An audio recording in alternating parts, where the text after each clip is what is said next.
नमस्कार दोस्तों, शैलेंद्र क्लासेस में आपका स्वागत है। मैं हूं शैलेंद्र द्विवेदी। भारतीय कृषि की सीरीज में पिछले 3 पार्ट्स की सफलता के बाद आज हम शुरू कर रहे हैं अध्याय 9 भारतीय कृषि पार्ट 4।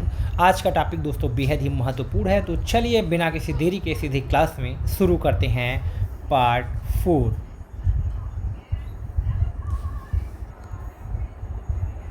दोस्तों, प्रमुख फसलों के रोग एवं लक्षण की अगर मैं पहले बात करूं तो चावल है, इसमें एक रोग दोस्तों होता है जिसका नाम है ब्लास्ट।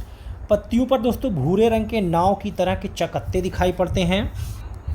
वहीं पर दोस्तों अगर मैं गेहूं की बात करूं तो ये इसमें एक रोग होता है रतुआ। पत्तियों पर पीले, भूरे या काले रंग के चकत्ते दिखाई पड़ते हैं इसमें। जबकि गन्ना का जो लाल बिगलन यानी रेड रॉट रोग है, छोटे लाल रंग के धब्बे पत्ती के मध्य सिरों पर प्रकट होते हैं। गन्ने का भीतरी भाग लाल हो जाता है इसमें। चने में दोस्तों उकठा रोग पाया जाता है, इंपॉर्टेंट है दोस्तों। पत्तियां पीली पड़कर सूख जाती हैं, जड़ें काली पड़कर गल जाती हैं इसमें दोस्तों। अरहर की बात करूँ तो इसमें तना विगलन होता है दोस्तों, यानी स्टेम रॉट। पत्तियों की सतह के पास तने पर भूरे या गहरे भूरे रंग के धब्बे उभर आते हैं, तना कट जाता है और पौधे इसमें मर जाते हैं दोस्तों। अब शुरू करते हैं दोस्तों प्रमुख कृषि संगठन एवं मुख्यालय की। अगर भारतीय दलहन अनुसंधान संस्थान की बात करूं दोस्तों, ये कानपुर में है। समेकित कीट प्रबंधन राष्ट्रीय केंद्र आपका नई दिल्ली में है। अंतर्राष्ट्रीय चावल अनुसंधान संस्थान आपका मनीला में है, फिलीपींस। अर्ध शुष्क क्षेत्रों हेतु अंतर्राष्ट्रीय फसल अनुसंधान संस्थान आपका हैदराबाद में है। सूखे क्षेत्रों में अंतर्राष्ट्रीय कृषि अनुसंधान केंद्र आपका अलेप्पो में है। नाबार्ड आपका दोस्तों मुंबई में है। दोस्तों अगर मैं नाबार्ड के फुल फॉर्म की बात करूं तो national bank for agriculture and rural development, इसका मुख्यालय दोस्तों मुंबई में है। जबकि दोस्तों आपका ये अलेप्पो है, ये आपका सीरिया का एक प्रमुख शहर है, ठीक है। और ये जो दोस्तों आपका है सूखे क्षेत्रों में अंतर्राष्ट्रीय कृषि अनुसंधान केंद्र, इसको इंग्लिश में हम कहते हैं ICARDA। इसका दोस्तों फुल फॉर्म हो जाएगा international centre for agricultural research in the dry areas दोस्तों, ठीक है। स्थापना इसकी 1977 अलेप्पो सीरिया में हुई थी दोस्तों।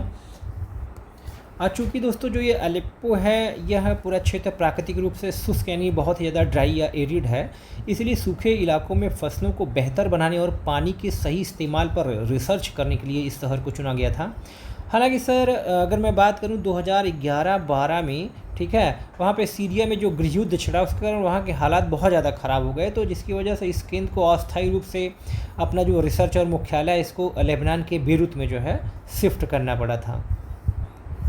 दोस्तों आगे बढ़ते हैं, बात करते हैं अंतर्राष्ट्रीय मक्का और गेहूं वृद्धि केंद्र की। दोस्तों यह मैक्सिको में स्थित है और दोस्तों इसी को कहा जाता है CIMMYT, सिमिट दोस्तों कहा जाता है। पॉपुलरली नोन है, ये पॉपुलर है इस नाम से दोस्तों, मतलब इसका फुल फॉर्म हो जाएगा international maize and wheat improvement center, ठीक है। और ये मैक्सिको का एक शहर है दोस्तों, इसका नाम है टेक्सकोको में दोस्तों यहाँ स्थित है अंतर्राष्ट्रीय मक्का और वृद्धि केंद्र। आगे बढ़ते हैं दोस्तों, प्रमुख कृषि बोर्ड मुख्यालय की बात कर लेते हैं दोस्तों। सबके बारे में बता चुका मैं आपको, एक बार रिवाइज फिर से करते हैं। कॉफ़ी बोर्ड बेंगलुरु, चाय बोर्ड कोलकाता, मसाला बोर्ड कोच्चि, भारतीय अंगूर प्रसंस्करण बोर्ड आपका पुणे में है। रबर बोर्ड दोस्तों केरला के कोट्टायम में है। तंबाकू बोर्ड आंध्र प्रदेश के गुंटूर में है। जबकि राष्ट्रीय मांस व पोल्ट्री बोर्ड आपका नई दिल्ली में है दोस्तों। आगे बढ़ते हैं दोस्तों, राष्ट्रीय मांस एवं कुक्कुट प्रसंस्करण आपका नई दिल्ली में है। प्रमुख कृषि संस्थानों की अगर मैं बात करूं दोस्तों, राष्ट्रीय मत्स्य उद्योग विकास बोर्ड आपका हैदराबाद में है। राष्ट्रीय चावल शोध संस्थान आपका कटक में है। भारत डेयरी निगम एवं राष्ट्रीय डेयरी विकास बोर्ड आपका आनंद गुजरात में है दोस्तों, इंपॉर्टेंट है ये। भारतीय डेयरी अनुसंधान संस्थान करनाल हरियाणा, ये भी दोस्तों इंपॉर्टेंट। भारतीय गन्ना प्रजनन संस्थान कोयम्बटूर, इंपॉर्टेंट। केंद्रीय कॉफ़ी अनुसंधान संस्थान चिकमंगलूर कर्नाटका, इंपॉर्टेंट। जूट कृषि अनुसंधान संस्थान बैरकपुर वेस्ट बंगाल आपका। केंद्रीय उर्वरक गुणवत्ता नियंत्रण व प्रशिक्षण संस्थान आपका फरीदाबाद में है, ये हरियाणा का शहर है दोस्तों, दिल्ली के पास में।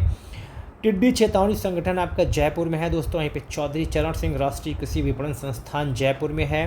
केंद्रीय चारा बीज उत्पादन फार्म आपका हैसरघट्टा बेंगलुरु में है दोस्तों। और यहीं पर दोस्तों हैसरघट्टा में ही केंद्रीय प्रशिक्षित वीर या उत्पादन और प्रशिक्षण संस्थान भी स्थित है। विवेकानंद पर्वतीय कृषि अनुसंधान संस्थान आपका उत्तराखंड के अल्मोड़ा में स्थित है, जबकि केंद्रीय कृषि अनुसंधान संस्थान आपका पोर्ट ब्लेयर में स्थित है। वो ENIs की आपकी राजधानी है ये।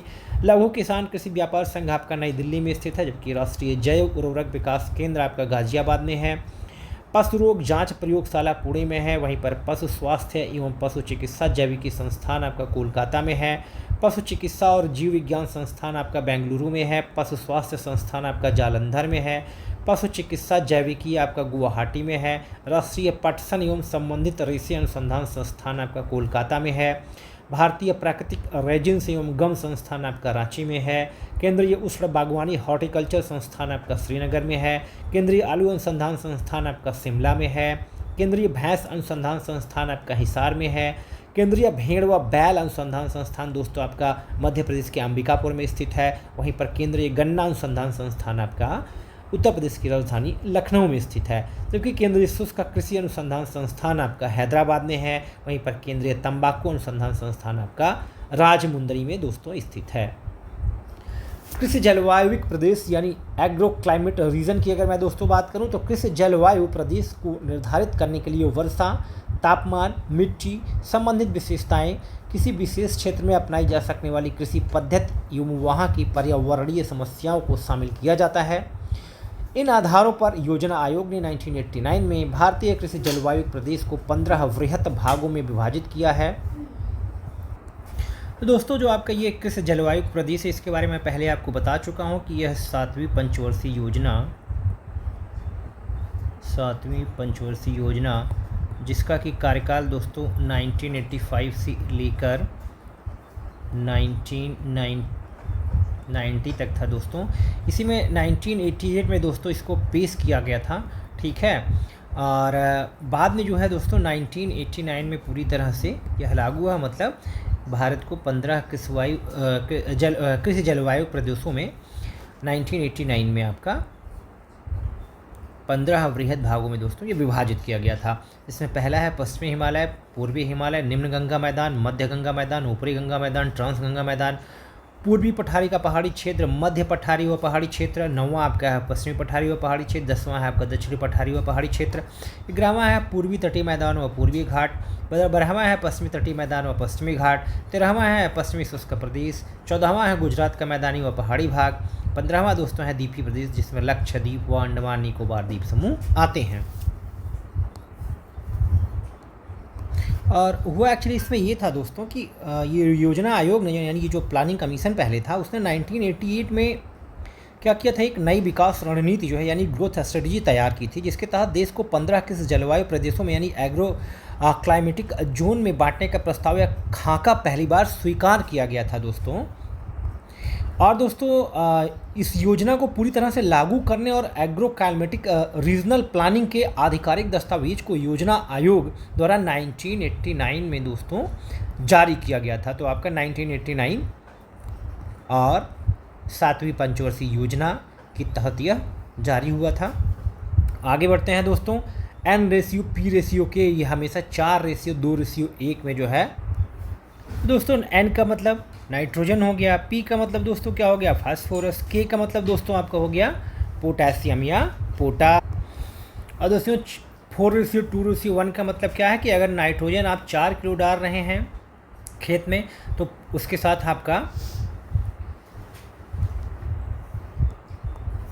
फास्फोरस दोस्तों आप 2 किलो डालेंगे और आपका पोटेशियम और पोटास आपका 1 किलो डालेंगे दोस्तों। तो दोस्तों इसमें जो आपका नाइट्रोजन है एक्चुअली क्या है, पौधों की पत्तियों को हरा भरा रखने और उनकी वानस्पतिक वृद्धि मतलब पौधे के आकार को बढ़ाने के लिए सबसे ज़रूरी है, ठीक है। उदाहरण के लिए आप इसको यूरिया खाद मान सकते हैं। फास्फोरस पौधों की जड़ों के विकास, फूलों और फलों को बनने और फसलों को मजबूती देने के लिए आवश्यक है। जैसे आप इसको DAP जो है खाद मान सकते हैं दोस्तों। वहीं पर दोस्तों आपका पोटेशियम और जो पोटास है फसलों में जो बीमारियां होती हैं उनसे लड़ने की क्षमता बढ़ाता है यानी उनकी इम्यूनिटी बढ़ाता है। दानों में चमक लाता है और उनके वजन को बढ़ाता है। जैसे आप इसको मान सकते हैं दोस्तों MOP खाद, तो 4:2:1 के अनुपात में ये मिलाए जाते हैं दोस्तों। लेकिन दोस्तों अभी हो क्या रहा है कि यूरिया पे जो है इस समय मतलब गवर्नमेंट की सब्सिडी मिल रही है, मतलब नाइट्रोजन पे मान लो आप, ठीक है। तो इसलिए क्या होगा, ये जो आपका अनुपात है ये पूरी तरह बिगड़ चुका है। अभी ये हो रहा है दोस्तों कि सबसे ज़्यादा यूरिया डाली जा रही है, 6.5 रेशियो 2.5 रेशियो 1 ऐसे उससे दोस्तों पूरा डाला जा रहा है। इससे क्या है, नाइट्रोजन की अधिकता हो जा रही है मिट्टी में और उसकी सेहत ख़राब हो रही है, जिससे फसलें दोस्तों क्या हो रही हैं, कमज़ोर हो रही हैं। तो इस फैक्ट को आप याद रखिएगा, 4:2:1। दोस्तों बात करते हैं भारत में कृषि विकास। भारत के 57% भूभाग पर कृषि की जाती है, जबकि विश्व में कुल भूमि के केवल 11% भूभाग पर ही कृषि की जाती है। प्रति व्यक्ति कृषि भूमि धारण अनुपात जो है दोस्तों, अगर मैं बात करूं तो 0.31 हेक्टेयर भारत में है, वहीं पर 0.59 हेक्टेयर पूरा विश्व में है दोस्तों। तो दोस्तों प्रकृति ने भारत को दुनिया से कहीं अधिक कृषि योग्य भूमि जो है दी है, 57% के आसपास, जबकि वैश्विक औसत मात्रा 11 से लेकर 14% तक ही है दोस्तों, ठीक है। लेकिन हमारी अत्यधिक जनसंख्या के कारण प्रति व्यक्ति कृषि भूमि की उपलब्धता के मामले में हम वैश्विक औसत यानी 0.59 हेक्टेयर से लगभग आधे यानी 0.31 हेक्टेयर पर है। यही कारण है कि भारत में गहन कृषि यानी इंटेंसिव फार्मिंग और खाद्यान्न सुरक्षा पर बहुत अधिक ध्यान दिया जाता है। अब दोस्तों आगे बढ़ते हैं, हम हरित क्रांति की बात कर लेते हैं। अमेरिकी वैज्ञानिक विलियम गैड द्वारा सर्वप्रथम प्रयुक्त हरित क्रांति शब्द 1960 के दशक में फसलोत्पादन में चमत्कारिक वृद्धि की सूचित करता है। इस क्रांति की आधारशिला 1950 में मैक्सिको के रॉकफेलर फाउंडेशन के वैज्ञानिकों द्वारा रखी गई, जिन्होंने गेहूं की अधिक उपज वाली तथा अधिक रोग प्रतिरोधी बौनी किस्में दोस्तों उस समय पैदा की थीं। भारत में अधिक उपज देने वाले उन्नत बीजों का कार्यक्रम मैक्सिको में विकसित गेहूं की बौनी किस्मों के 7वें दशक के दौरान यानी 1966 से 1967 में देश में प्रवेश से प्रारंभ हुआ। यह इसका प्रथम चरण था जो 1981 तक चला।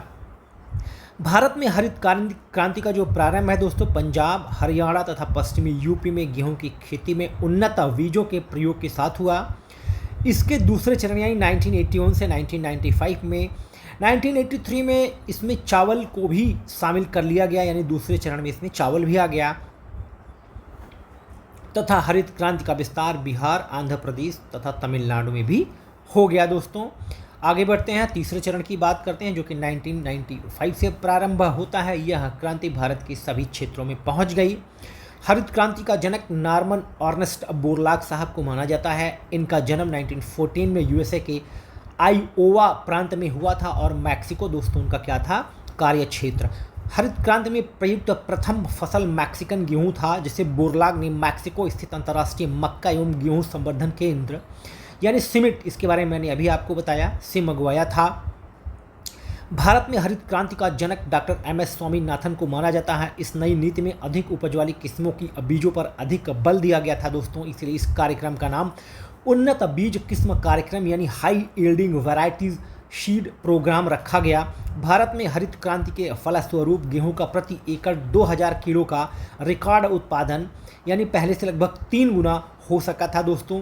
अब दोस्तों आगे बढ़ते हैं, बात करते हैं इंद्रधनुष क्रांति की। 28 जुलाई 2017 को केंद्र सरकार ने नई राष्ट्रीय कृषि नीति की घोषणा की। इस नई नीति के तहत इंद्रधनुष की परिकल्पना प्रस्तुत की गई। इसके अंतर्गत प्रत्यक्ष व अप्रत्यक्ष रूप से कृषि क्षेत्र से संबंधित सभी क्रांतियों को सम्मिलित किया गया दोस्तों। सुनहरी या स्वर्ण क्रांति की दोस्तों अगर मैं बात करूं तो फल एवं सब्जी उत्पादन, बागानी यानी उद्यान कृषि से संबंधित है। वहीं पर कृष्ण या काली क्रांति दोस्तों खनिज तेल यानी पेट्रोलियम के क्षेत्र में आत्मनिर्भरता से संबंधित है। नीली क्रांति आपका दोस्तों मत्स्य उत्पादन से संबंधित है, जबकि गोल्ड क्रांति आपका दोस्तों आलू उत्पादन से संबंधित है। भूरी क्रांति की दोस्तों मैं बात करूं तो यह उर्वरक उत्पादन यानी ग्रे क्रांति से संबंधित है। ग्रे क्रांति भी दोस्तों आपका उर्वरक उत्पादन से संबंधित है यानी भूरी क्रांति। पीली क्रांति की दोस्तों बात कर लूँ तिलहन उत्पादन से संबंधित है। वहीं पर आपकी रजत क्रांति दोस्तों अंडा उत्पादन से संबंधित है।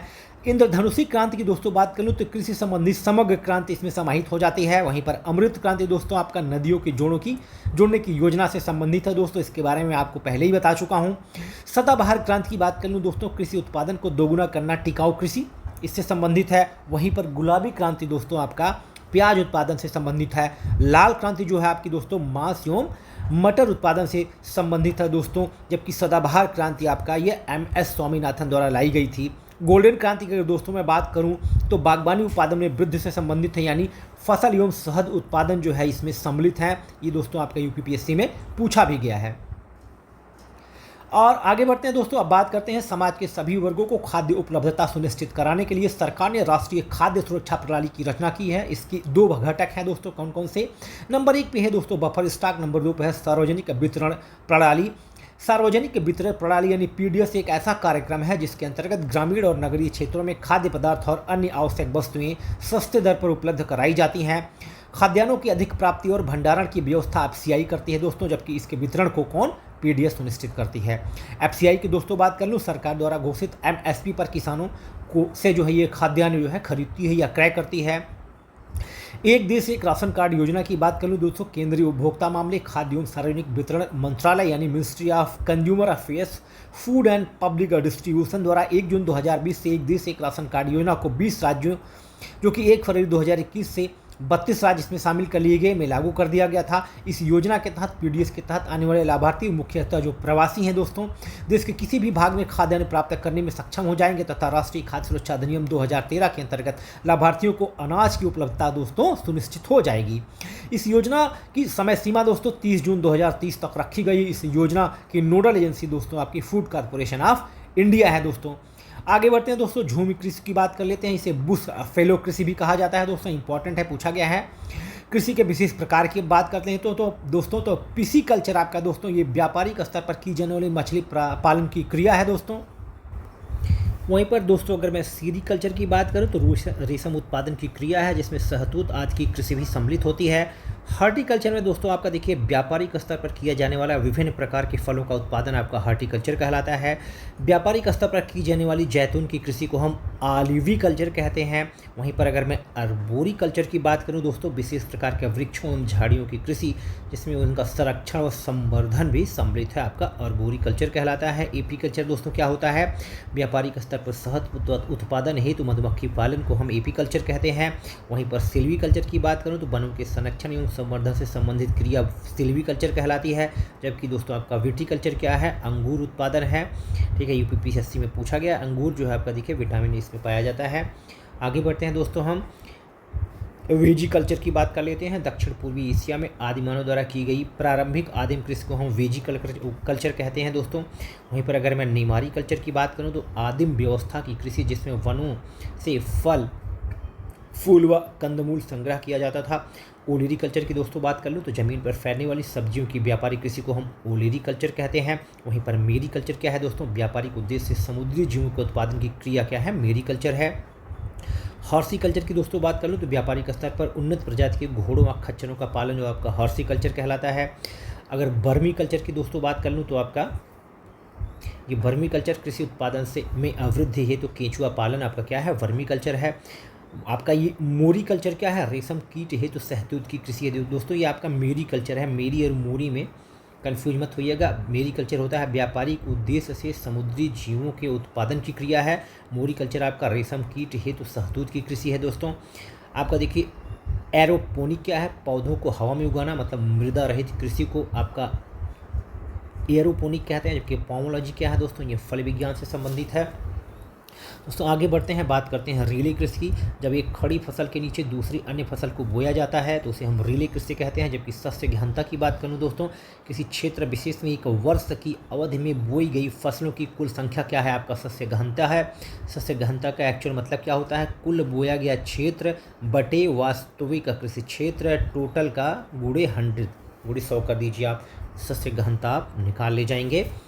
ट्रक फार्मिंग की दोस्तों बात कर लूँ तो इस प्रकार की कृषि का विकास विश्व के औद्योगिक क्षेत्रों के समीपवर्ती भागों में हुआ है, जहाँ से विभिन्न या विविध उत्पादों यथा सब्जियों एवं फल फूलों की परिवहन के माध्यम से नियमित आपूर्ति की जाती है। परिवहन में ट्रकों के अधिक प्रयोग से ही इसे ट्रक फार्मिंग कहते हैं।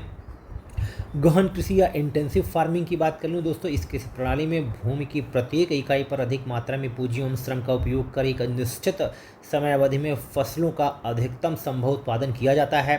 सामान्यतः 200% से अधिक शस्य गहनता वाला क्षेत्र सघन कृषि क्षेत्र माना जाता है। Japan, Germany, Korea, America, France व इंग्लैंड ऐसे ही क्षेत्र हैं। पारिस्थितिकीय कृषि की बात कर लूँ दोस्तों यानी इको फार्मिंग की, तो इस कृषि प्रणाली में पारिस्थितिक तंत्र को बिना हानि पहुंचाए कृषि की जाती है। रासायनिक उर्वरकों व कीटनाशकों के स्थान पर जैविक उर्वरकों व कीटनाशकों को वरीयता इसमें दोस्तों दी जाती है। कृषि की इस पद्धति का मुख्य उद्देश्य प्रकृति के उसकी सामर्थ्य तक उत्पादन लेना, प्रकृति से उसकी सामर्थ्य तक उत्पादन लेना और पारिस्थितिकीय गतिविधियों में न्यूनतम हस्तक्षेप करना है। आगे बढ़ते हैं दोस्तों, रीचिंग कृषि की बात कर लेते हैं या रीचिंग फार्मिंग की। तो आपका दोस्तों इस कृषि प्रणाली में प्राकृतिक वनस्पति पर विभिन्न प्रकार के पशुओं जैसे भेड़, बकरी आदि को चराया जाता है, अतः इस कृषि में फसल का उत्पादन नहीं किया जाता है। तो रीचिंग फार्मिंग क्या है? ये आपका फसल उत्पादन से संबंधित नहीं है। शुष्क कृषि या ड्राई फार्मिंग की दोस्तों बात कर लूँ, 10 सेंटीमीटर से कम वर्षा वाले क्षेत्रों में की जाने वाली कृषि पद्धति को हम शुष्क कृषि कहते हैं। कार्बनिक खेती या ऑर्गेनिक फार्मिंग की दोस्तों अगर मैं बात कर लूँ तो यह कृषि उत्पादन की ऐसी विधि है जिसमें रासायनिक उर्वरकों व कीटनाशकों का प्रयोग नहीं किया जाता है। 1930-40 के दशक में आरंभ की गई इस प्रकार की कृषि के जनक अल्बर्ट हावर्ड माने जाते हैं। भारत में 10वीं पंचवर्षीय योजना के अंतिम चरण में कार्बनिक खेती के विकास हेतु तो राष्ट्रीय कार्बनिक कृषि परियोजना शुरू की गई। कृषि क्षेत्र में बायोटेक पार्क बनाने वाला भारत का प्रथम राज्य दोस्तों कौन सा है? पंजाब। दोस्तों बात करते हैं जीरो फार्मिंग की। इसके अंतर्गत जमीन में बाहर से उर्वरक व कीटनाशक आदि नहीं डाले जाते हैं, जिससे फसलें अधिक पोषण युक्त हो जाती हैं। ऐसी कृषि आरंभ करने से पहले 3 साल तक जैविक खेती की प्रक्रिया अपनाई जाती है। जैविक खेती जिस ऊपर मैंने आपको बताया था, 3 साल तक उस जैविक खेती को आप करेंगे, उसके बाद आप जीरो फार्मिंग करने लायक हो जाएंगे। जैविक खेती में रासायनिक उर्वरक व कीटनाशकों का इस्तेमाल नहीं किया जा सकता है। इसमें मृदा धीरे धीरे जीरो फार्मिंग के अनुकूल हो जाती है। सिक्किम भारत का प्रथम पूर्ण जैविक राज्य है। यहाँ पर रासायनिक उर्वरकों का प्रयोग और बिक्री पर प्रतिबंध लगा दिया गया है। अब हम दोस्तों ई एग्रीकल्चर यानी इलेक्ट्रॉनिक एग्रीकल्चर की बात करते हैं। ई खेती इंटरनेट पर आधारित सूचना व संचार तकनीक से संबंधित जानकारी के आधार पर विकसित होने वाली कृषि है दोस्तों। इसमें कृषि विकास हेतु नई उभरती तकनीकों का अनुप्रयोग तथा विभिन्न समाधान के माध्यम से कृषि विकास को बढ़ावा देने का लक्ष्य है। किसानों की मांग आधारित कृषि संबंधित सूचना उपलब्ध कराना इसका मूल्य उद्देश्य है दोस्तों। बात करते हैं दोस्तों प्रधानमंत्री फसल बीमा योजना की। पूछा जाता है 2016 में शुरू हुई थी। कृषि निर्यात नीति 2018 का उद्देश्य 2022 तक कृषि निर्यात को $60 अरब से भी अधिक करना है। यह निर्णय 2022 तक किसानों की आय दोगुना करने के सरकार के उद्देश्यों के तहत लिया गया है। फिलहाल दोस्तों ये आपका पुराना हो चुका है। अब आगे बढ़ते हैं दोस्तों, बात कर लेते हैं कृषि क्षेत्र में जल उपयोग भारत में सर्वाधिक होता है। लगभग 81% जल का ये उपयोग कर लेता है आपका। तो दोस्तों भारत में उपयोग होने वाले कुल पानी का लगभग 85 से 90% तक, यहाँ पे 81% जो मैंने लिखा हुआ है 85 से 90% तक एक्चुअली है ये किसी क्षेत्र में खपत हो जाता है। पानी की इसी भारी खपत को कम करने और जल संरक्षण के लिए सरकार प्रति बूंद अधिक फसल यानी पर ड्रॉप मोर क्रॉप के नारे के साथ ड्रिप और स्प्रिंकलर यानी सूक्ष्म सिंचाई प्रणालियों को बढ़ावा दे रही है। अब दोस्तों आगे बढ़ते हैं। यहाँ पे क्षेत्र और यहाँ पर आपका स्थानांतरित कृषि है। यूपीपीसीएस में ये पूछा गया था। तो पश्चिमी घाट दोस्तों यहाँ पे स्थानांतरित कृषि का नाम आपका कुमारी है। वहीं पर दक्षिणी पूर्वी राजस्थान में स्थानांतरित कृषि का नाम आपका वालरा है। उत्तर पूर्वी भारत में स्थानांतरित कृषि का नाम आपका झूम है। मध्य प्रदेश और छत्तीसगढ़ में स्थानांतरित कृषि का नाम आपका डाहिया है। भारत की शुष्क पेटी की अर्थव्यवस्था प्रधानतः कृषि पर आधारित है। रीजन इसमें द्वितीय हरित क्रांति के लिए बहुत क्षमता है। ए और आर दोनों सही, परंतु आर ए की सही व्याख्या नहीं करता है। झूमिंग कृषि जो है आपका ये सर्वाधिक व्यवहारित है असम में दोस्तों। ये 4 ऑप्शन दिए गए थे जिसमें असम था। चलवासी कृषि उड़ीसा तथा मध्य प्रदेश के पहाड़ी क्षेत्रों की प्रमुख समस्या है। यह प्राचीन जीवन निर्वाह कृषि है। इसमें पशुपालक अपने पशुओं के चारे की व्यवस्था के लिए विभिन्न क्षेत्रों में भ्रमण करते हैं। इसमें झूमिंग तथा पशुपालन की प्रक्रिया को एक साथ आगे बढ़ाया जाता है। फिर से एक बार देख लेते हैं स्थानांतरण कृषि और राज्य की। तो ब्रिंगा बरिंगा या पोंडू ये उड़ीसा में कहा जाता है। मासा आपका ये मध्य प्रदेश में, पूनम केरला में, झूम आपका असम में, खेल आपका हिमालयन पट्टी में दोस्तों। राजस्थान रोपण कृषि क्षेत्र में उन्नत नहीं है क्योंकि यह क्षेत्र कम वर्षा प्राप्त करने वाला क्षेत्र है और रोपण कृषि के लिए पानी की अधिक आवश्यकता होती है। फसल लॉगिंग विधि दोस्तों क्या है? फसलों के उत्पादन के लिए पोषक तत्वों की आवश्यकता जानने के लिए पौध विश्लेषण की प्रक्रिया क्या है? फसल लॉगिंग विधि। एले क्रॉपिंग फसल प्रणाली के अंतर्गत फसलों को रोपण किए गए पेड़ों की कतारों के बीच के स्थानों पर उगाया जाता है। इसके अंतर्गत ऐसी फसलों को रोपा जाता है जिन्हें अधिक संरक्षण मुख्य रूप से सूर्यातप के प्रभाव से बचाया जा सके। यूपीपीसीएस में पूछा गया था। भारत में कृषि पारिस्थितिकीय क्षेत्रों की कुल संख्या इस समय 20 है। भारत को तथा मृदा उपयोग सर्वेक्षण संगठन नागपुर द्वारा कृषि पारिस्थितिकीय क्षेत्र में विभाजित किया जाता है। यह विभाजन मृदा के लक्षणों तथा सस्यवर्धन काल के आधार पर किया जाता है। यूपीपीसीएस में दोस्तों पूछा गया है। यह विभाजन विगत 50 वर्षों के आंकड़ों के आधार पर किया जाता है। तो दोस्तों, भारतीय कृषि की विविधता को समझने के लिए वैज्ञानिकों ने पूरे देश को अलग अलग भौगोलिक क्षेत्रों में बांटा है। अक्सर जो है छात्र, जैसे हो गया आपका कृषि जलवायु क्षेत्र, इससे पहले जो मैंने आपको बताया था, और उसके बाद आपका देखिए ये है कृषि पारिस्थितिकी क्षेत्र, ठीक है, ये 20 है, वो 15 है। इनमें क्या होता है, बहुत ही कंफ्यूज रहते हैं। तो थोड़ा सा मैं इसके बारे में आपको बताना चाहूँगा। अगर मैं कृषि जलवायु क्षेत्र की बात करूँ यानी एग्रो क्लाइमेटिक जोन्स की, तो कुल संख्या भारत में इसकी 15 है। इसे योजना आयोग द्वारा 7वीं पंचवर्षीय योजना यानी 1985 से 1990 तक जो चली थी के दौरान तैयार किया गया था। इसकी आधारित रणनीतिक का जो गठन है वो 1988 में हुआ था और इसे 1989 में पूरी तरह लागू किया गया था, 1989 में। वहीं पर मुख्य आधार अगर मैं इसमें बात कर लूँ तो यह विभाजन मुख्य रूप से बृहत स्तर के भौगोलिक कारकों जैसे वर्षा का पैटर्न, तापमान, जल की उपलब्धता और वहाँ उगाई जाने वाली फसलों के आधार पर किया गया था। जबकि एग्रो इकोलॉजिकल जोन्स यानी कृषि पारिस्थितिकी क्षेत्र की बात करूँ तो इनकी संख्या भारत में कुल 20 है। इसे राष्ट्रीय मृदा सर्वेक्षण एवं भूमि उपयोग नियोजन ब्यूरो नागपुर द्वारा विभाजित किया गया है। दोस्तों, यह बहुत अधिक वैज्ञानिक और गहरा वर्गीकरण है। वैज्ञानिकों ने इसके लिए पिछले 50 वर्षों के मौसम के आंकड़ों का अध्ययन किया है। इसका मुख्य आधार मिट्टी के प्रकार यानी सॉइल एट्रीब्यूट्स, पर्यावरण और सस्यवर्धन काल है। और दोस्तों, अगर मैं सस्यवर्धन काल को सरल अर्थों में बताऊं तो साल के वे दिन जब पौधे को बढ़ने के लिए मिट्टी में सही नमी और तापमान मिलता हो। आई होप दोस्तों अब आप कृषि पारिस्थितिकी क्षेत्र और कृषि जलवायु क्षेत्र में अंतर अच्छी तरह से समझ चुके होंगे। दोस्तों आगे बढ़ते हैं। अब बात कर लेते हैं डॉक्टर पी सेनगुप्ता और जी सदाशिव यानी जो 1968 में ने भारत को 60 लघु कृषि प्रदेशों में बांटा था। इन्होंने अपना अध्ययन आधारित एक प्रबंध यानी मोनोग्राफ प्रकाशित किया था जिसमें भारत को 4 दीर्घ, 11 बड़े और 60 लघु कृषि प्रदेशों में बांटा गया था। यूपीपीसीएस में दोस्तों ये पूछा गया है। तो दोस्तों अगर मैं इस फैक्ट को थोड़ा सा सरल भाषा में आपको समझाना चाहूँ तो 1968 में भारतीय भूगोलविद थे जिनका नाम था डॉक्टर पी सेनगुप्ता और उनके साथ एक रूसी भूगोलविद थे जिनका नाम था जी सदाशिव। ठीक है, इन्होंने मिलकर भारत की कृषि व्यवस्था पर एक बहुत बड़ा और गहरा अध्ययन किया था। उन्होंने अपने इस पूरे रिसर्च को एक विस्तृत निबंध या पुस्तक के रूप में छापा, जिसे तकनीकी भाषा में दोस्तों मोनोग्राफ या प्रबंध कहा जाता है। इस अध्ययन में उन्होंने पूरे भारत को कृषि की प्रकृति, फसलों और वहाँ के पर्यावरण के हिसाब से 3 स्तरों में बांटा था, जो इस प्रकार है। दोस्तों बात करता हूँ पहले की, तो 4 दीर्घ क्षेत्र पहले थे। दोस्तों उन्होंने पूरे भारत को 4 बहुत बड़े हिस्सों में बांटा। यह विभाजन देश के मुख्य मौसम और बनावट के आधार पर था। जैसे आपका हिमालय क्षेत्र हो गया पहला, दूसरा हो गया शुष्क पश्चिमी क्षेत्र, तीसरा आपका हो गया गीला पूर्वी क्षेत्र, चौथा आपका हो गया दक्षिणी पठारी क्षेत्र।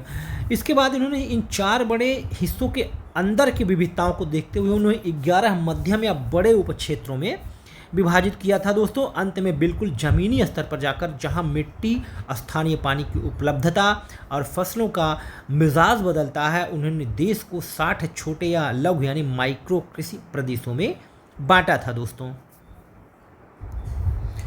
दोस्तों आगे बढ़ते हैं, बात करते हैं दक्षिणी भारत में उच्च कृषि उत्पादकता वाले जो क्षेत्र हैं वे कौन कौन से हैं। देखिए आपका तमिलनाडु तट आपका ये है, आंध्रा का तट है, गुजरात का सूरत क्षेत्र और महाराष्ट्र कोल्हापुर और सतारा क्षेत्र आपका ये उच्च कृषि उत्पादकता वाले दक्षिण भारतीय क्षेत्र हैं। दोस्तों 4 भारत में रासायनिक उर्वरकों के 2 बड़े उपभोक्ता दोस्तों आपका यूपी और आंध्र प्रदेश हैं। दोस्तों भारत में कुल रासायनिक उर्वरकों यानी एनपीके, जो आपको मैंने बताया था अभी एनपीके के बारे में, वही उसी की बात हो रही है कि कुल खपत के मामले में राज्यों का जो क्रम है उनकी खेती के तौर तरीकों और कृषि योग्य भूमि के आकार पर भी निर्भर करता है।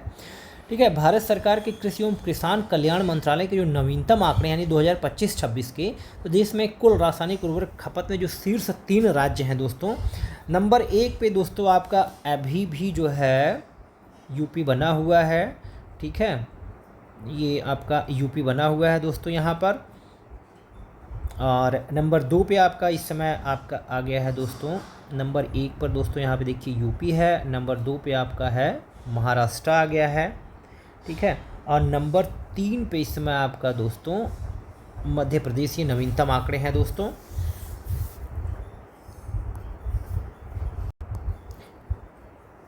और फिलहाल दोस्तों मैंने ये नीचे लिखा भी है, आर्थिक समीक्षा 2020-21 के समय भी यही राज थे, यूपी, महाराष्ट्र और मध्य प्रदेश दोस्तों।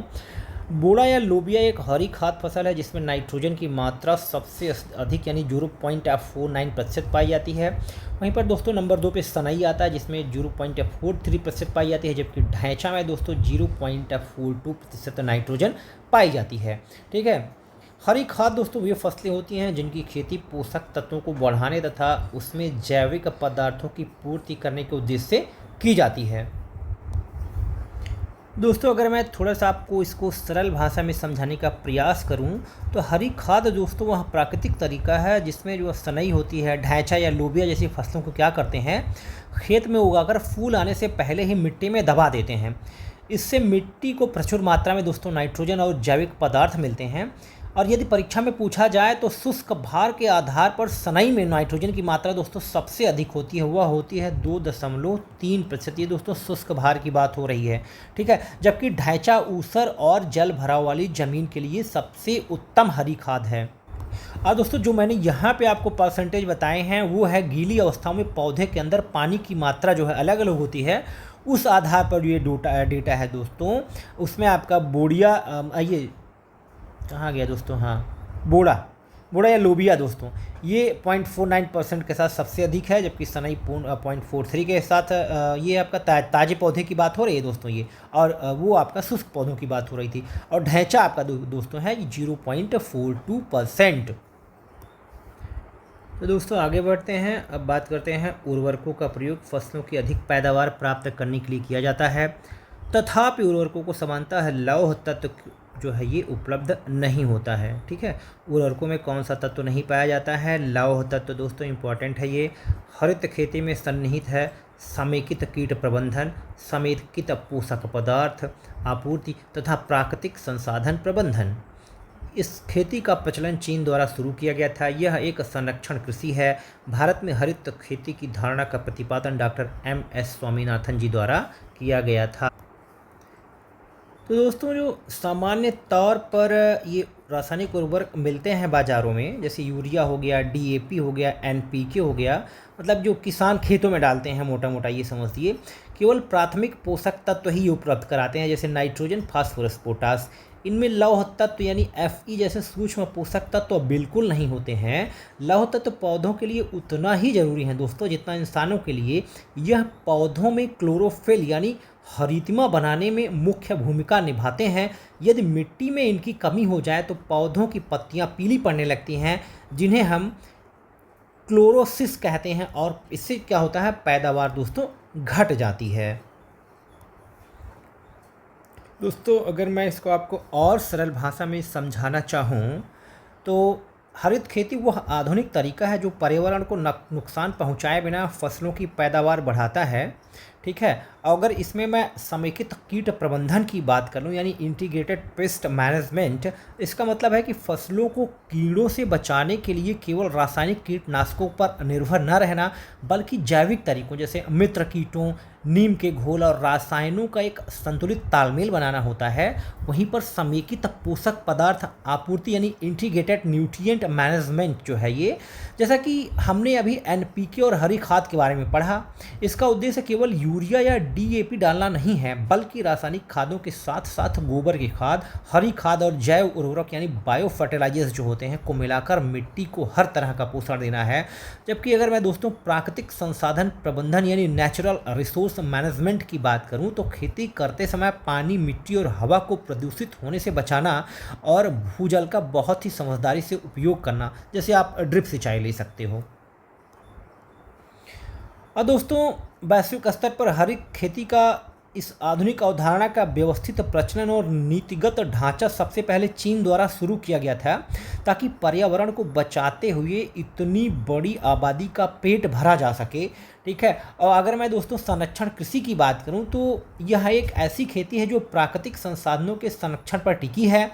इसमें शून्य जुताई यानी जीरो टेलिंग और फसल चक्र जैसी तकनीकों का उपयोग होता है, ताकि मिट्टी की नमी और ताकत बची रहे। भारत में हरित क्रांति के जनक जो डॉक्टर एम.एस. स्वामीनाथन, इन्होंने ही भारत के संदर्भ में इस बात पर जोर दिया था कि अब हमें केवल हरित क्रांति, जो कि पूरी तरह से रसायनों पर टिकी थी, से आगे बढ़कर सदाबहार क्रांति यानी एवरग्रीन रेवोल्यूशन यानी हरित खेती की धारणा को अपनाना होगा, ताकि हमारी कृषि सदा के लिए सुरक्षित और टिकाऊ बन सके। दोस्तों अब आगे बढ़ते हैं, बात करते हैं राष्ट्रीय कृषि आयोग की। तो राष्ट्रीय कृषि आयोग ने सामाजिक वानिकी को 3 वर्गों में बांटा है: शहरी वानिकी, ग्रामीण वानिकी और फार्म वानिकी। ग्रामीण वानिकी का उद्देश्य सामुदायिक भूमि और निजी स्वामित्व की भूमि पर पेड़ लगाना है। वहीं पर फार्म वानिकी व्यक्तिगत किसानों को अपनी स्वयं की फार्म भूमि पर अपने परिवार की घरेलू आवश्यकता की पूर्ति करने के लिए वृक्षारोपण हेतु प्रोत्साहित करती है। तो दोस्तों राष्ट्रीय कृषि आयोग ने समाज के सहयोग से वनों के विकास के लिए सामाजिक वानिकी को 3 स्तरों पर बांटा है।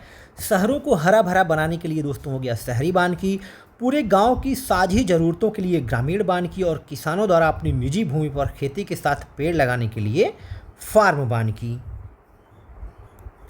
दोस्तों आगे बढ़ते हैं, बात करते हैं पूसा सुगंधा 5 की। धान की एक सुगंधित किस्म है, यूपीपीसीएस में पूछा गया है।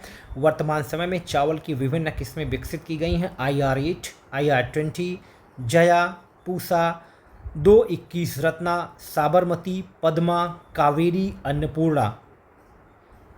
बासमती चावल की अगर संकर प्रजाति की दोस्तों मैं बात कर लूँ, पूसा RS10 यूपीपीसीएस में पूछा गया है। गंगा, सुरुचि, KRS2, सह्याद्री 4, जी अर्बोरियम, जी हर्बेंसियम, जी हिरसुटम, जी बारबेडेंस, ये चारों कपास की वैज्ञानिक प्रजातियां हैं तथा ये सभी प्रजातियां भारत में उगाई जाती हैं। दोस्तों इस बारे में आपको पहले भी बता चुका हूँ। अगर मैं थोड़ा सा इसको सरल कर दूँ तो कपास की दुनिया में 4 मुख्य वैज्ञानिक प्रजातियां हैं ये। इनमें जी आर्बोरियम और जी हर्बेंसियम हमारी देसी प्रजातियां हैं। वहीं पर जी हिरसुटम अमेरिकी कपास है जो सबसे ज़्यादा उगाई जाती है। ठीक है। और जी बारबेडेंस सबसे लंबे व उच्च गुणवत्ता वाले रेशे वाली कपास है। भारत दुनिया का इकलौता देश है जहां इन चारों की खेती एक साथ की जाती है। तो दोस्तों आगे बढ़ते हैं, बात करते हैं हम समानांतर फसलों की। समानांतर फसल में 2 भिन्न विकास प्रवृत्ति वाली फसलें शामिल होती हैं। इनके बीच प्रतियोगिता का अभाव पाया जाता है और दोनों फसलों में उनकी क्षमता के अनुसार उच्च उत्पादकता प्राप्त होती है। समानांतर फसलों में एक ही खेत में एक ही समय में एक साथ बोया जाता है इनको, जैसे गेहूं और सरसों। ठीक है। तो इसमें क्या होता है, कोई भी आपस में प्रतिस्पर्धा नहीं होती है। ठीक है। ये अपना अलग विकास करती है, ये अलग विकास करती है। इन्हीं को कहा जाता है समानांतर फसलें। रस्ट दोस्तों आपका ये गेहूं का एक रोग है। वहीं पर करनाल बंट भी जो कि कवक जनित होता है, ये भी गेहूं का एक रोग है। ब्लास्ट दोस्तों धान का एक रोग है। टिक्का दोस्तों मूंगफली का एक रोग है। अब दोस्तों बात कर लूँ गेहूं की अलग अलग किस्मों की, तो कल्याण सोना दोस्तों गेहूं की किस्म है, यूपीपीसीएस में पूछा गया है। सोनालिका, लेरमा, रोजो, पूसा सिंधु गंगा दोस्तों यूपीपीसीएस में पूछा गया है। हीरा, सेरा तथा सोनारा 64 आपका प्रेरित उत्परिवर्तन द्वारा विकसित है दोस्तों। ठीक है। पूसा श्रेष्ठ और पूसा विशेष, ये सब क्या है, गेहूं की अलग अलग किस्में हैं। राज 3077 यूपीपीसीएस से पूछा गया है। कुंदर, अमर, भवानी, चंद्रिका, देशरत्न, कंचन, गोमती, नॉरिंटेन, इसके बारे में मैं आपको पहले ही बता चुका हूं, जो कि गेहूं की एक बौनी प्रजाति है, यूपीपीसीएस में पूछा गया है। धान की प्रमुख किस्मों में जया और पद्मा है दोस्तों। न्यूनतम जल दक्ष फसल दोस्तों आपकी गन्ना है। जल का उचित उपयोग करके अधिकाधिक उपयोग प्राप्त करना जल दक्षता कहा जाता है। और इसमें जो ये न्यूनतम कौन है, गन्ना, क्योंकि ये सबसे ज़्यादा जल का प्रयोग करती है। विश्व में चीनी उत्पादन में भारत का योगदान दोस्तों ये आपका 18.84% है। हाल फिलहाल में भी दोस्तों ये जो है आपका 16 से 18% के बीच ही है दोस्तों, ठीक है, 2025-26 में भी दोस्तों। तो दोस्तों सबसे अधिक चीनी मिलों की बात कर लूँ, महाराष्ट्र में है वो, और भारत चीनी का सबसे बड़ा उपभोक्ता है, आज भी एकदम सही है ये। उत्पादन में दोस्तों नंबर 1 पे ब्राज़ील और नंबर 2 पे भारत है, ये भी एकदम फैक्ट अभी भी सही है दोस्तों। और निर्यात में अगर बात कर लूँ तो ब्राज़ील दोस्तों ये 40 से 48% तक निर्यातक, मतलब अपनी चीनी का निर्यात कर देता है, हमेशा नंबर 1 पे बना रहता है। और नंबर 2 पे रैंक लिए हमेशा भारत और थाईलैंड में जो है दोस्तों प्रतिस्पर्धा रहती है। फिलहाल शीर्ष 3 निर्यातक जो है देश आपके ब्राज़ील, भारत और थाईलैंड आज भी बने हुए हैं। आप आगे बढ़ते हैं दोस्तों। एमपी में सर्वाधिक सोयाबीन मालवा क्षेत्र में जो है उगाई जाती है, ठीक है। असंबद्ध उत्पाद को बाहर कीजिए, एक प्रश्न ये पूछा गया था यूपीपीसीएस में। तिल, मूंगफली, अरंडी और सरसों में आपका अरंडी आपका असंबद्ध है। अरंडी बहुगुणकारी तेल है, इससे मालिश करने से शरीर को मजबूती मिलती है, जबकि ये जितने भी तेल हैं ये क्या है, खाने वाले तेल हैं दोस्तों। कुसुम यह तिलहनी फसल है, इसका वैज्ञानिक नाम है कार्थेमस टिंक्टोरियस। आरो में इसका वैज्ञानिक नाम पूछा गया था, कार्थेमस टिंक्टोरियस, ठीक है। भारत में उत्पादित मुख्य तिलहनी फसलों का अवरोही क्रम दोस्तों अगर मैं बात करूं तो दोस्तों करंटली भी आपका यहाँ पे सोयाबीन नंबर 1 पे है। नंबर 2 पे दोस्तों अगर मैं बात करूं तो इस समय नंबर 2 पे आपका दोस्तों सरसों आ चुका है। यहाँ पे सरसों है दोस्तों, रैपसीड और सरसों। और नंबर 3 पे दोस्तों अब मूंगफली आ चुकी है, दोस्तों। जबकि यहाँ पे दोस्तों आपका सूरजमुखी का तेल नंबर 4 पे है। तो भारत में उत्पादित मुख्य तिलहनी फसलों का अवरोही क्रम नंबर 1 पे सोयाबीन, नंबर 2 पे सरसों, नंबर 3 पे मूंगफली, नंबर 4 पे आपका सूरजमुखी। भारत में कुल बोए गए क्षेत्रों के क्षेत्रफल की दृष्टि से खाद्यान्न के बाद तिलहन का स्थान है दोस्तों। दलहनी फसलों में संतुलित खाद का अनुपात NPK 1:2 होता है दोस्तों, क्योंकि दलहनी फसलों को नाइट्रोजन की बहुत कम आवश्यकता होती है, क्योंकि वो खुद ही नाइट्रोजन स्थिरीकरण में सक्षम होती हैं दोस्तों, ठीक है। तो जहाँ पे वो NPK अन्य के लिए 4:2:1 मैंने बताया था, यहाँ पे दोस्तों दलहनी फसलों के लिए NPK 1:2:2 हो जाता है। नाइट्रोजन के उपयोग की बात करूं दोस्तों तो कृषि उपज बढ़ाने के लिए तथा पेड़ पौधों की वृद्धि में सहायक होता है। वहीं पर पोटेशियम दोस्तों मौसम की प्रतिकूलता जैसे सूखा, ओला, पाला तथा कीड़े, व्याधि आदि से फसलों को बचाने में सहायक होता है दोस्तों। तो दोस्तों आज के लिए इतना ही। जो भी मैंने फैक्ट्स आपको बताए, मेरा पढ़ाने का तरीका, ठीक है, आपको अच्छा लगा हो, ख़राब लगा हो, जैसा भी हो आप कमेंट कर सकते हैं, मैं उसको सहर्ष स्वीकार करूंगा। और अगर इसमें आपको कुछ समझ में ना आया हो उसमें भी आप कमेंट करें, मैं तुरंत जवाब दूंगा। 100% मैं ऑल टाइम में अवेलेबल रहता हूं, ठीक है। अगर आपको मेरा पढ़ाया गया समझ में आया हो तो आप कमेंट करें, लाइक करें, शेयर करें। तब तक के लिए नमस्कार।